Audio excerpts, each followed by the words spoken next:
ఉభయ గోదావరి జిల్లాల్లో ప్రతి ఎకరాకు నీరివ్వడమే తన ఆశయమని ముఖ్యమంత్రి చంద్రబాబు చెప్పారు.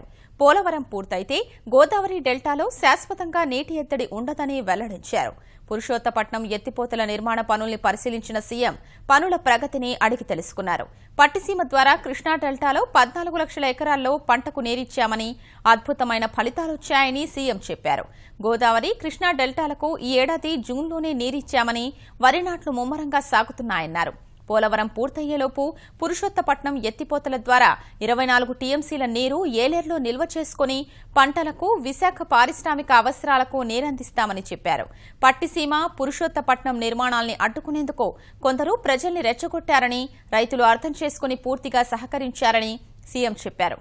ప్రాజెక్టు పూర్తయ్యేందుకు ప్రతి ఒక్కరూ మనస్ఫూర్తిగా సహకరించాలని విజ్ఞప్తి చేశారు. ఆ రోజు 7 మండలాలు తెలంగాణలో ఉండే 7 మండలాలు ఆంధ్రాకు వచ్చాయి కాబట్టి సీలేరు ప్రాజెక్టు కూడా మనకు వచ్చింది. ఆ 7 మండలాలు కానీ మొదటి కేబినెట్లో నిర్ణయం చేయకుండా మళ్లీ కానీ 2 రాష్ట్రాలకు రెఫర్ చేసుంటే పోలవరం ప్రాజెక్టు వచ్చేది కాదు. ఈస్ట్ గోదావరి, వెస్ట్ గోదావరి జిల్లా చాలా ఇబ్బందులు పడిపోయేది, డెల్టా కూడా ఇబ్బందులు పడిపోయేది.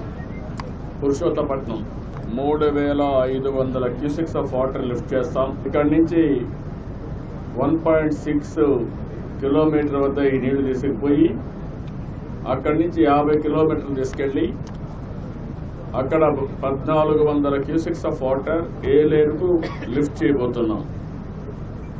దీనివల్ల 50 కిలోమీటర్ల కాలువ రెడీగా ఉంది. చిన్న చిన్న ఉంటాయన్నీ కంప్లీట్ చేస్తున్నాం. అది లెఫ్ట్ మెయిన్ కెనాల్కి ఫ్యూచర్లో ఉంటుంది. ఏలేరు 1400 క్యూసెక్స్ ఆఫ్ వాటర్ అక్కడికి లిఫ్ట్ చేస్తాం. మిగిలిన వాటరు కెనాల్లో వాడతాం. అంటే మొత్తం ఏలేరు రిజర్వాయర్కి నీళ్లు వాడుకుంటాం. విశాఖపట్నం కూడా పుష్ చేస్తాం. ఎప్పుడైతే డిసెంబర్ వరకు నీళ్లుంటే ఈ నీళ్ళని పుష్ చేసి నీళ్లు లేనప్పుడు మళ్ళా ఏలేరు రిజర్వాయర్ నుంచి నీళ్లు లిఫ్ట్ చేసి వదిలిపెట్టి మొత్తం అటు విశాఖపట్నానికి, ఇటు ఏలేరు ఆయకట్టు కూడా నీళ్లు ఇచ్చే పరిస్థితి వస్తుంది. ఇక్కడ 67,614 ఎకరాలు పూర్తి స్థాయిలో స్థిరీకరణ జరుగుతుంది. ఒక 2,15,000 ఎకరాలు ఏలేరు సిస్టంలో కూడా స్టెబిలైజేషన్ వస్తుంది. విశాఖపట్నానికి ఒక 10 టీఎంసీ నీళ్లు మనం ఇచ్చే అవకాశం వస్తుంది. ఏలేరు రిజర్వాయరు 24 టీఎంసీ నీళ్లు పెట్టుకోవచ్చు.